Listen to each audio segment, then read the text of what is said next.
What's up, everybody, and welcome to another episode of Scouting the Fins right here on the 3 Yards Per Carry Podcast Network, also part of the 5 Reasons Sports Network and part of the 3 Yards Per Carry Podcast feed.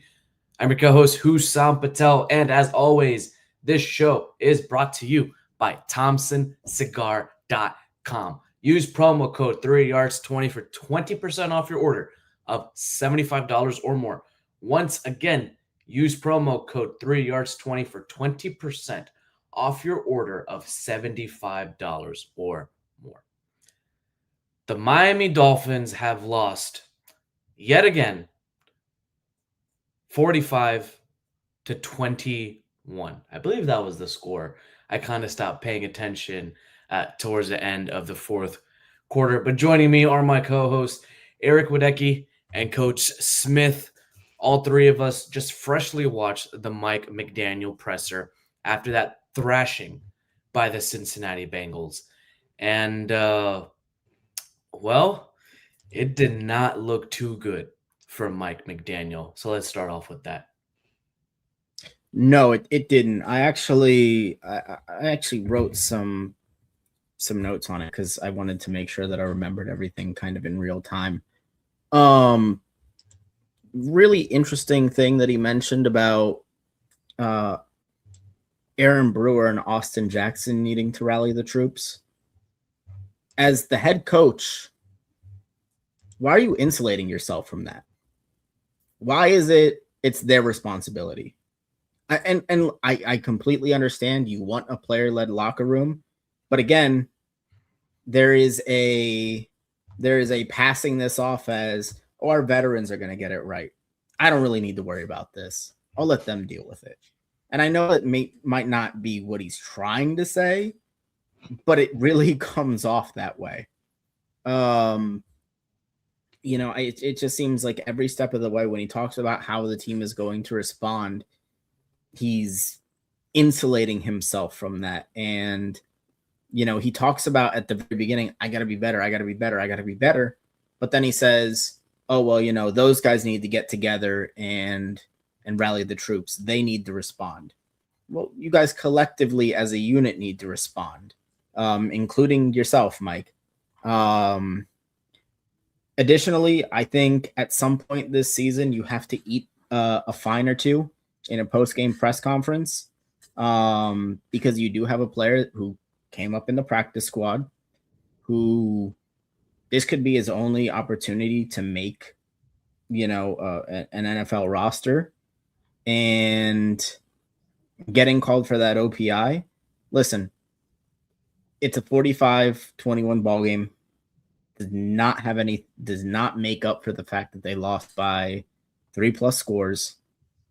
But at the very least, stand up for your guys. We saw that you were frustrated on the sidelines. I get it. But at some point, I would think for a head coach, it's worth it to eat a fine or two to know that for your guys to know that you're going to stand behind them instead of kind of just tepidly, yeah, well, I was upset about it. It was a bad call. Like, no, say it with your chest. You were very upset in the third quarter about it. Be honest about how you felt about it. I just conviction don't from there, right, Eric? No conviction of that. Yeah, no conviction there. But aside from that, again, it's just another uninspiring performance from the Dolphins led by Mike McDaniel. I don't know if the two things have any correlation, but if this is how the Dolphins respond to the news that he's likely going to be the guy in 2026, not a great sign. Otherwise, I'll just start here. Ewers, I would give him like a C+. I think he was okay. I don't think he was good. I don't think he was bad. I think he was okay. That's my thoughts. Yeah, I agree, especially on the Ewers stuff. He didn't do anything in this game to convince me that we shouldn't see what Zach Wilson has also. But he's also a rookie 7th round pick, so I wasn't expecting a whole lot going in either. He didn't do anything to make himself worse. It's just that it was, like you said, a C+ type performance. As far as Mike McDaniel, I have written Mike McDaniel off countless times in terms of the locker room falling apart. And he's always done a good job of being able to keep the team together, especially heading into the following week, right? So we'll see how that looks, especially last week, because they did play fairly hard early in both games, but the question was brought up about the third quarter and the way they've fallen apart. And, and Mike McDaniel, made a comment about how they keep letting things that are out of their control break the dam and things, spilling over. And that is very much on the shoulders of the head coach. Like, and when we think about Mike McDaniel, we think about that personality. Like, I know that when I coach, right, a big thing coming out in the third quarter, right, is that the head coach kind of giving you that speech before you go out. We have the players that are on the field before the game and they give that speech. It's supposed to fire you up, right? And when you come out of halftime, a lot of times, at least at my level, I'm not sure it's the same in the NFL, right? But there's some sort of speech before you leave that locker room that's supposed to give you that spark coming out. And I don't see Mike McDaniel being that type of personality, and whoever's doing it, if they are, that's not working out. And the same idea of things they can't control bursting the dam, right? That is on the head coach. You have to be able to find ways to get your guys to recover quickly, right? And it's not happening. And we'll probably get into discussion as to the future of Mike McDaniel, right? But when you talk about the differences between a coordinator and a head coach, like, these are the things that you talk about. It's not the guy that can, draw the X's and O's on the board. It's not even the guy that can call the plays, right? The head coach has to be somebody that can rally the troops. And that's not always the same way. It's not always the alpha, out there shouting in somebody's face type deal. But we're starting to see this way too often where, and McDaniel admitted it, that things are happening out of their control and it snowballs through the rest of the game. And that can't be. I mean, the snowballing the rest of the game has happened for the last 3 years, right? At some point, the buck has got to stop. And the thing is that it's so easy to see what's going to happen with this Dolphins team. I mean, let's talk about just starting the game. Okay, the Bengals get the ball first. Well, we haven't seen that in a while where the Dolphins defer or they don't get the ball. Okay, that was good. Run game was doing well. Ewers looked pretty good in the first half, I would say, for a guy actually making his first start up against a defense who's not rated that well. The game plan was good in the beginning. It was almost eerily similar to what I would say the game plan would look like with Tua Tagovailoa at quarterback. I was thinking, like, okay, Ewers has a similar skill set to Tua in a way. He can make those RPOs. He can, live off the run game and the play action. But he also does the other things that Tua does, where he's able to make one read, and throw the ball to where it actually needs to go to. And, it happened. It happened in that first half. That second half, right out the gate, the first quarter, incompletion, ball tipped. And I was like, oh, here we go. 3 straight passes. Nothing's working. Why are we falling into the same rabbit hole that has not made this Dolphins team successful, that has not made these Dolphin quarterbacks successful? And once again, we're doing the same exact things, and it's just insane. It is literally the definition of anxiety, and I just couldn't believe it, man. Like, I had put something out there in a chat of mine with my buddies saying that Burrow's gonna have a good game. He'll go for like 3, 4, maybe 5 touchdowns. Mike Gesicki is going to gritty in the Dolphins end zone after catching a pass. Ewers is probably going to go like 12 for 24 with like 1 touchdown and 3 interceptions. And it was literally almost that game. It was literally almost pound for pound what actually happened in this game. Like, it's so not hard to get these Dolphins wrong. especially after watching them for the last 25 years. And the thing about Ewers is that he fell into the same trap Tua did, right? He fell right into the same trap Tua did. And what difference did it make having Tua or Ewers out there? Like, it literally made no difference whatsoever. And it just leads me to believe once again that the issues are just very systemic. It comes from the play calling to the play design to clock management to getting the roster up to speed, making sure they're doing the exact right things. And as coach, as you said, making sure you're coming out of the half, the guys are pumped and they know what you need to do, but the head coach taking responsibility and actually putting a action to end what has been happening for the last 3-4 years. Yeah, I think with the play calling in regards to the second half is I think Mike McDaniel kind of forgot what happened in that first half and the way that it played out. Part of the reason why Ewers had the first half that he did, where he was able to be comfortable, where he was largely accurate and on time, was because the Dolphins had put the fear of God into the Bengals defense with Devon Achane by that point.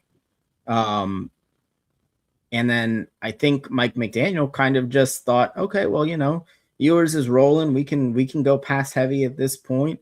Not necessarily. You have to set those plays up with the run game for it to be successful with this offense. And it's a lesson that Mike McDaniel has learned and forgotten like 10, 20 times over the course of this season, where he'll suddenly remember, oh yeah, you know what? If I run the football, it's a lot easier to throw the football. And then they throw the football with success. And it's like he forgets that running the football preempted that to begin with.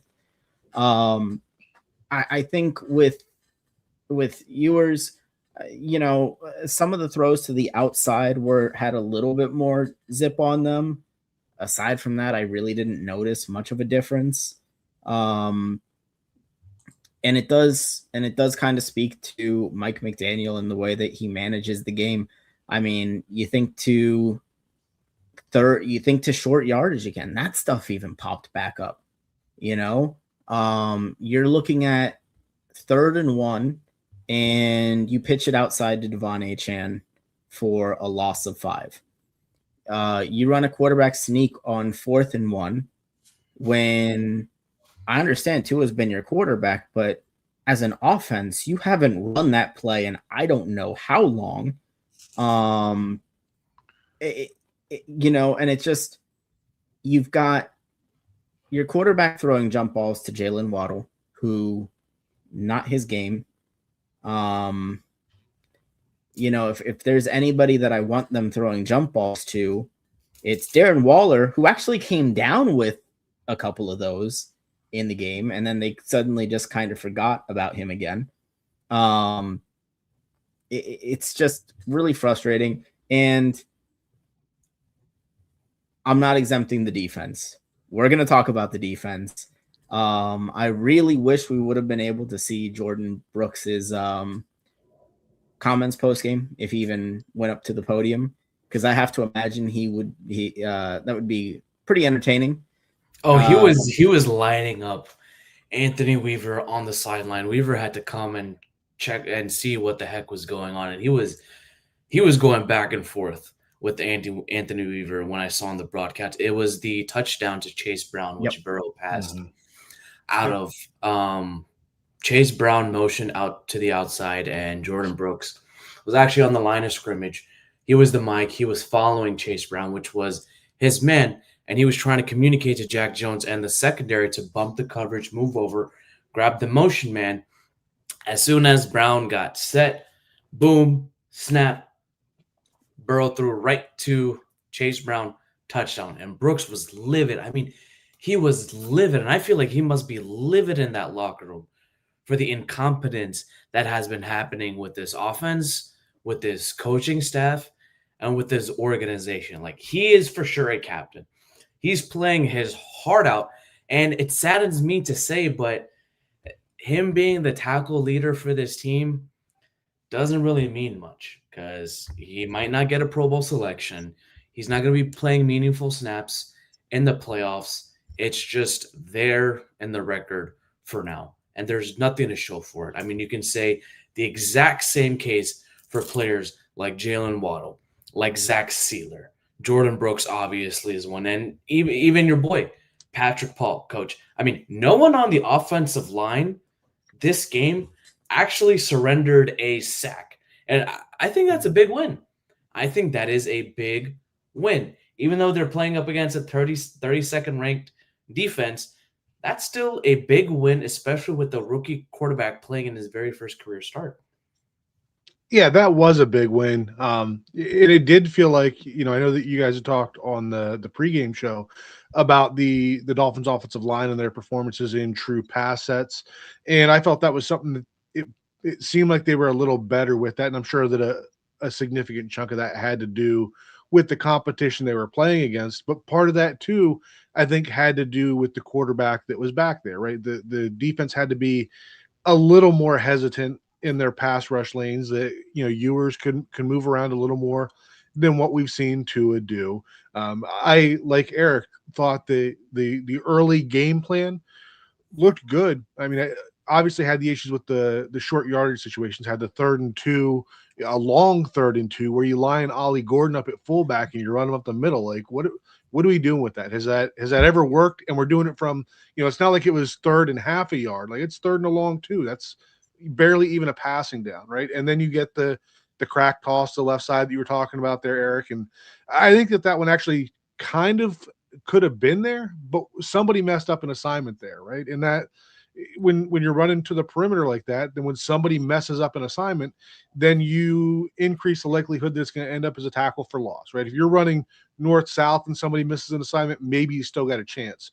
But when you're running towards the sideline and you have a mistake between whether it was Paul or Washington where nobody blocks the linebacker that's coming in there, that's going to end up bad almost every single time. But I did like the way they're performing early. I don't feel that Ewers was playing great on time. Like, it felt like he kind of passed up some stuff that he kind of looked like he wanted to let it rip, but then hesitated, lost the window, and had to move on. But we saw early on the first completion that he had was to Waller in one of those, jump ball situations. And then there was I think it was a 3rd and 6 where Waller was running and out on the sideline there. And again, just put it high and let him get it. So I liked that part of his game. But like you said, Eric, where did that go? Like, why didn't we see that later in the game? We saw Ewers trying to throw into some tight windows, saw him missing some throws. But after those first 2 to Waller, it felt like we forgot that part of the game. And part of that is personnel. Like, the Dolphins need more players on offense that, when stuff breaks down, that you can count on them, right? And Tyreek Hill was that, right? Because when stuff breaks down, you have to know where Tyreek Hill is because he's, quick enough to create space.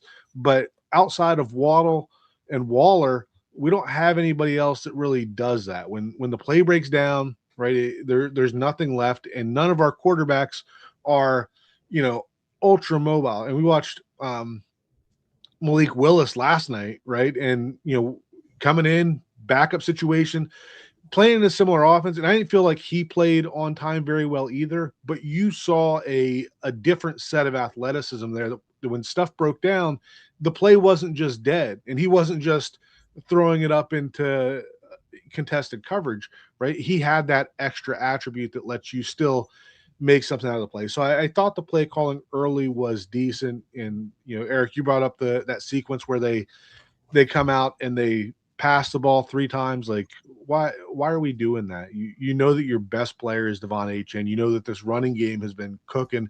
I think they were down 10 points at that point. Like, why are we putting the game on the shoulders of a rookie 7th round pick at all, right? So I don't know. It felt like a lot of the same stuff we've seen all year all popped up at the same time, right? We don't have guys on defense that can win one-on-one pass rush opportunities. Every single pressure that you had was because Anthony Weaver was dialing up some kind of blitz, some kind of twist, right? There was the Sealer sack that was because of a twist.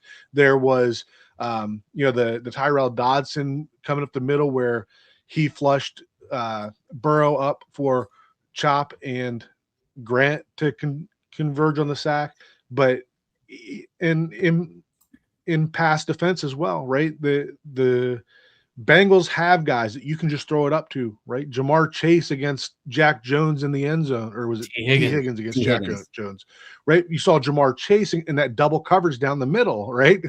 We got two defenders in great position, and Burrow's like, screw it, I'm just going to throw it to him. We don't have guys that do that, right? And you can put Gesicki into that conversation as well. Maybe he didn't do it today, but he's got that in his bag that when things break down, you can throw it up to him. And it just feels like, Ewers was not put into a great situation because the team right now is not in a position where you could do some of that stuff. But I don't know, lots of rambling there, but basically just saying that it felt like today, all of the issues that we've had all year all seem to pop up at the same time together in that third quarter. Yeah, we'll talk a little bit more about the defense and from Mike McDaniel after break. But first, a word from our sponsor, Underdog Fantasy. Football season is in full swing, and Underdog is the best place to get in on all the action. Playing on Underdog is easy. Just pick whether your favorite players will go higher or lower on stats like rushing yards, receptions, touchdowns, and more. Get your picks right, and you could win up to 5,000 times your cash. That's right, almost 5,000 times your cash. If you heard about it on the pregame show, I said that I would take Quinn Ewers higher on 20 rushing yards. Don't take my word for it. You lost for sure. You definitely lost for sure. Download the app today and use promo code 3yards to score $75 in bonus entries when you play your first $5. Once again, that's promo code 3yards. Underdog, make picks, win money. Be 18 plus, 19 plus in Alabama and Nebraska, 19 plus in Colorado for some games, 21 plus in Arizona, Massachusetts, and Virginia, and present in a state where Underdog Fantasy operates. Terms apply. See assets.underdogfantasy.com/web/play and get terms _DFS_.html for details. Offer not valid in Maryland, Michigan, New Jersey, Ohio, and Pennsylvania. Concerned with your play? Call 1-800-GAMBLER or visit ncpgambling.org. In New York, call the 24/7 HOPE line at 1-877-8-HOPE-NY or text HOPE-NY 467-369. And we are back. Yeah, let's talk about this defense a little bit. Once again, gassed coming out of the second half. Obviously, the offensive turnovers did not help. Short field positions. And right after that turnover, it looked like everyone just gave up, especially on, the touchdown run to Chase Brown. And it brings to a bigger point, something you highlighted in the first half of the show, Coach, that the Dolphins seriously cannot generate any pressure outside of sim pressures or blitzes. Bradley Chubb couldn't do anything. Chop Robinson, the Dolphins' former first-round pick, couldn't do anything. Again, that sim pressure where where Kenneth Grant and Chop Robinson collapsed the pocket and grabbed Joe Burrow. I think that was the only sack of the game. I want to see what the success rates look for 4-down rushes, but you got a sense that the Dolphins are going to prioritize edge rusher in the offseason, especially after trading Jalen Phillips away. Are they going to keep Bradley Chubb? Are they going to overhaul the edge room? Are they going to draft another guy in this draft? I mean, you got Quentin Bell, you have Chop Robinson, and Bradley Chubb for now. Who else is actually going to do anything? Are you going to continue to slide Zach Steeler out into a 7-tech where he's much more valuable as an interior defensive lineman? Don't get me wrong. The development of Jordan Phillips and Kenneth Grant has been great. And even Zeke Biggers, he has shown some pass rushing moves, some good prowess, but you can't always have 3 to 4 interior defensive linemen on the field on obvious passing downs and sometimes even rushing downs. You need to be able to get after the quarterback and make the pocket uncomfortable. Tyrell Dotson, once again, lost in coverage. Jack Jones could not do anything up against T. Higgins. T. Higgins is much, much taller than Jack Jones. And Burrow was just putting everything on the spot for him. Anthony Weaver, and I've said it again, over and over again, cannot have a good defense when he plays an above average to good quarterback at any point. At any point, this has been the case for the last 2 years. We've said it. We've talked all about McDaniel and the offense, but the buck has also got to stop with Anthony Weaver. I get Minka Fitzpatrick was not out, but you brought in guys like Ife Melifonwu, Ashton Davis, and you brought other guys to fill in those holes that were actually valuable starters for other teams, but now they're not doing anything for you. Where is the accountability going to be for Anthony Weaver and the defense on that? Yeah, it's a really bad situation defensively because you've got corners that are have no business in the red zone being left on an island with T. Higgins. You've got a front four that cannot generate any pass rush. Your linebackers are good, but nobody seems to want to listen to them. It's just right now, again, it all comes down to culture things. It's the communication of the defense. The pressure, you have to address the edge. That's a problem that's going to keep popping up until and unless you address it.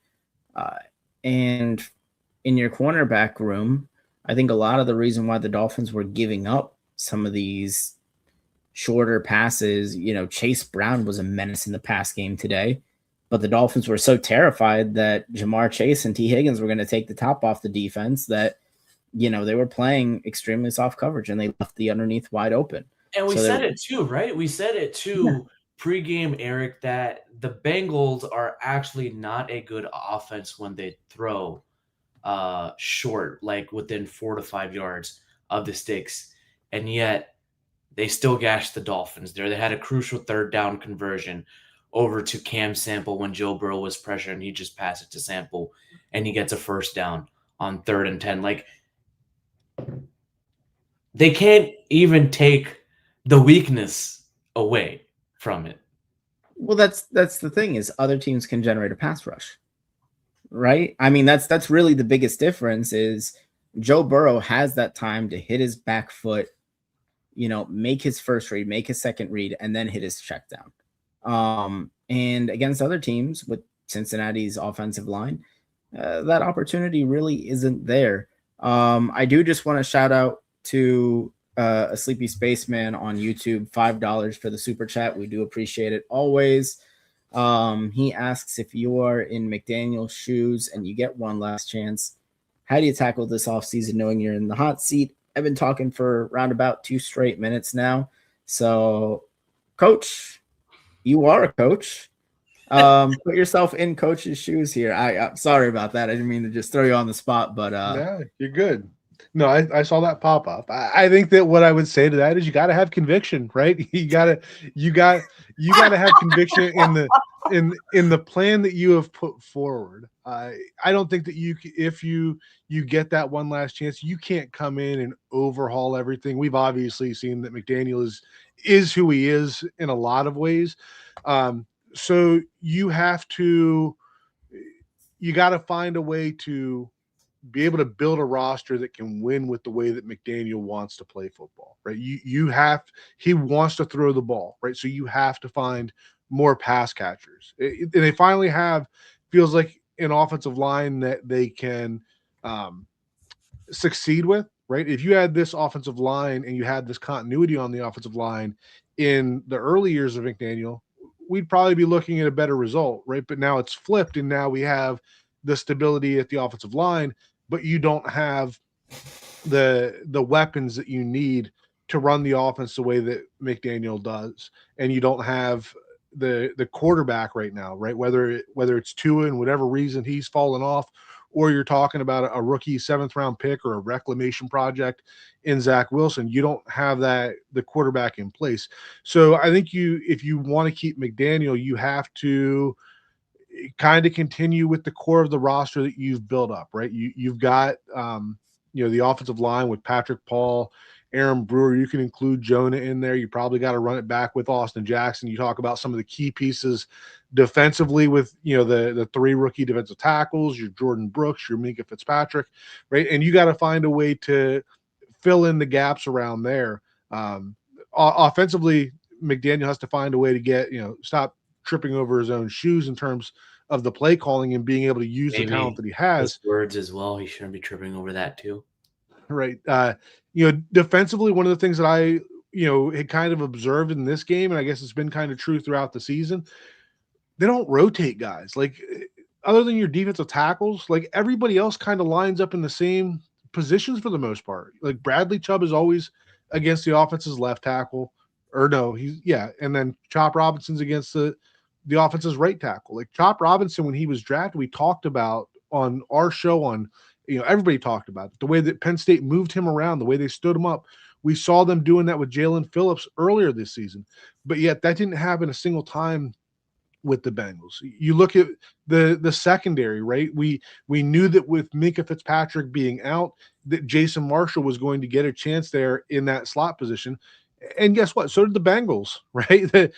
That's why they moved Jamar Chase in the slot and let him run away from him. They moved Yosevich in the slot, let him run away from him, right? It's stuff like that other teams are able to find those mismatches that we don't seem to be able to do.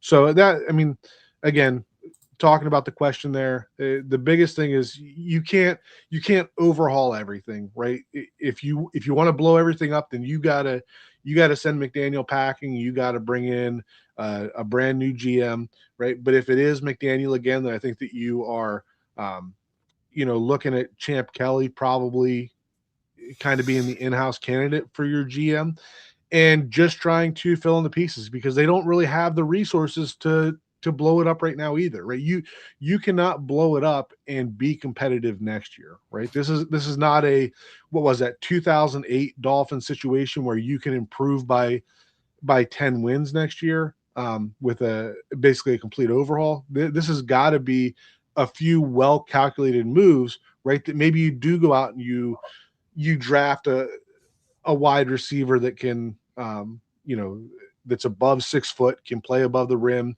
can do that type of stuff. Maybe you finally find the tight end that can be consistent blocking. Maybe you find an edge player that can win individually, right? And then you find a little more athleticism in the secondary where, you can leave somebody on an island. Like there's nobody right now that the Dolphins have in the secondary that you can leave on an island. Rasul Douglas is the closest thing to that, and he's good in the quick passing game, but we've seen a few times this year, if you ask him to cover too long, somebody's going to run away from him. So it's just stuff like that I think you got to make some very calculated moves if you want to keep McDaniel. Well, not only think there's a big financial impact too if McDaniel stays and if he tries to run it back with his core. I don't think they're going to keep Tyreek Hill. They could do a post June 1st, maybe potential trade for like a 3rd or 4th round pick where something you can take for the 2027 draft. There's a couple wide receivers that are above 6 foot, namely Jordan Tyson, Carnell, Tate, the guy from Louisville. I'm blanking on his name. I believe it's Chris Bell, 6'1" Louisville. Yeah.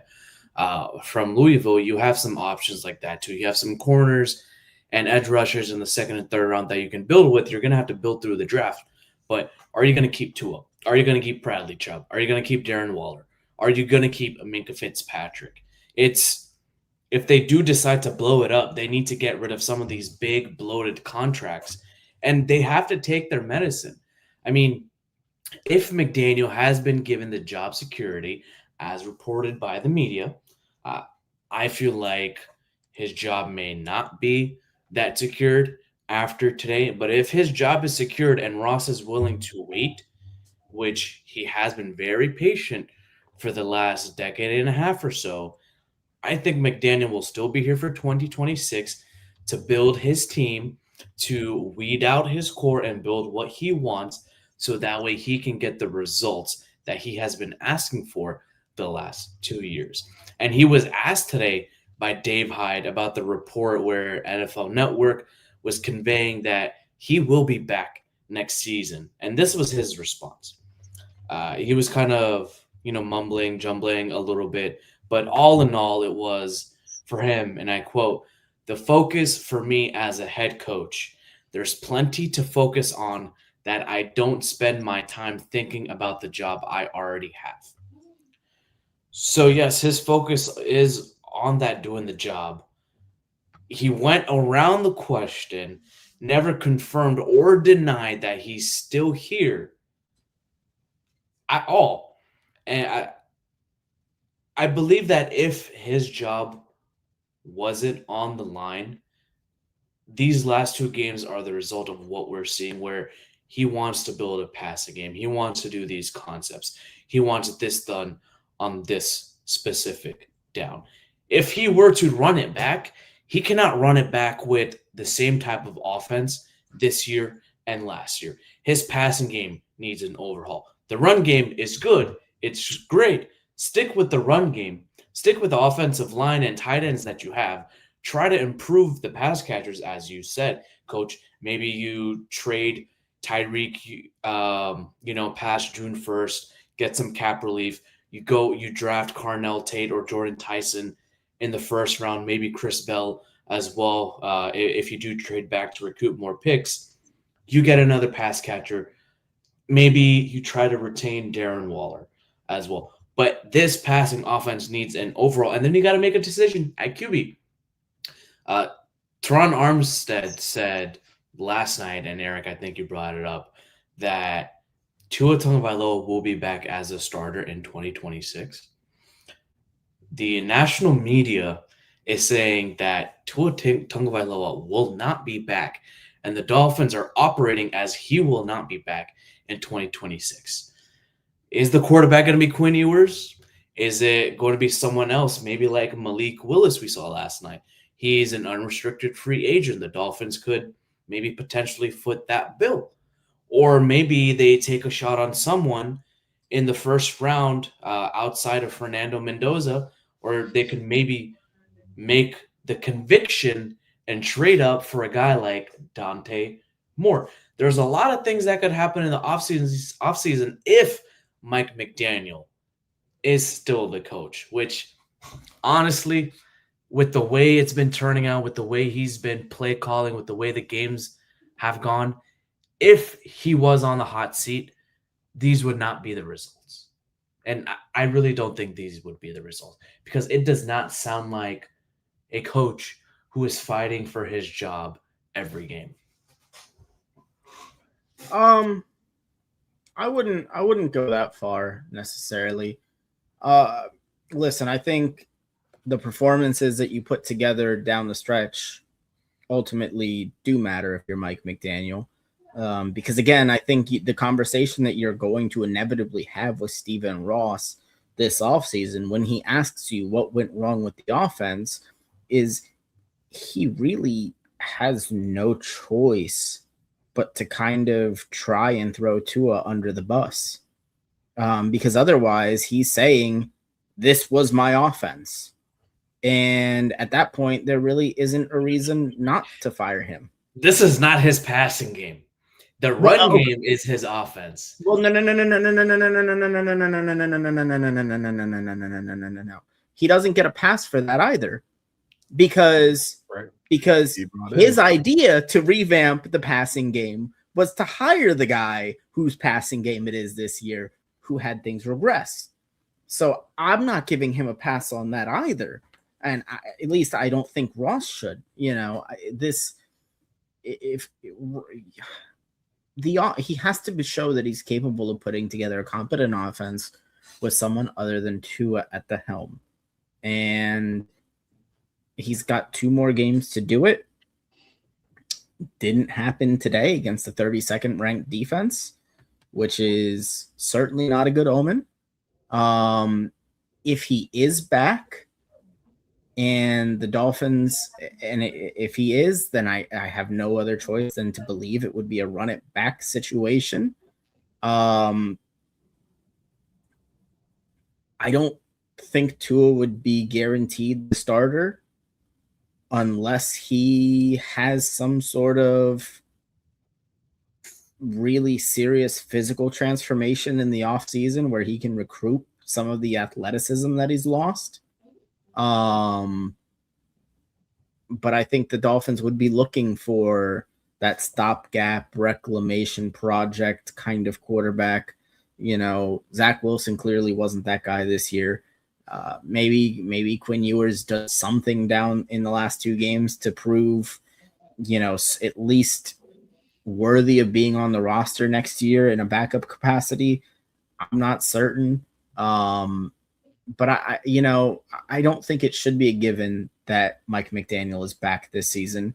And I know the reports are out there in the media, but I just, it defies logic to me that if the Dolphins put up this kind of performance in the next 2 weeks, and it's certainly within the realm of possibility, because this was clearly the softest game of the remaining games on the schedule.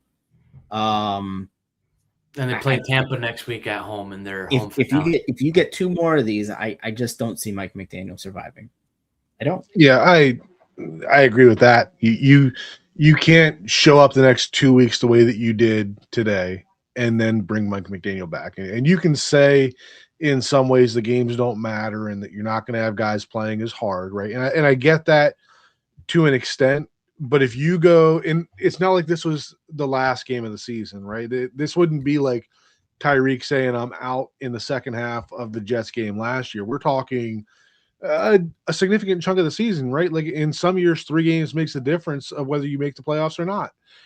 So if you go, 3.5 games, if you want to use the Steelers game with it as well, and you say that this team essentially quit on the head coach, right? How do you bring him back and expect the players to respect him, right? If you're showing up to practice every day and you are just accepting of the fact that your players are rolling over because the season is over, how can you come back and just hit reset coming into training camp next year and think that the players are going to respect him, or the guys coming in are going to respect him?